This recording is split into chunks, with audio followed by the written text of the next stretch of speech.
Am I the asshole for asking for my car back after selling it cheaply to help family? I sold my car to my partner's father for far less than it's worth, agreeing he'd pay in installments over 6 months to help him out financially. At first, I felt good about assisting family. However, as the deadline approached, with only a third of the total paid and excuses about being broke, I started questioning our agreement. While he claimed financial hardship, I noticed he still spent money on non-essential items.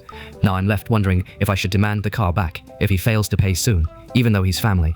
Am I the asshole for wanting what's mine after showing generosity? Or is it unfair of me to expect him to uphold his end of our deal? The moral dilemma leaves me torn between causing family strife and allowing this injustice to continue. What would you do in my situation?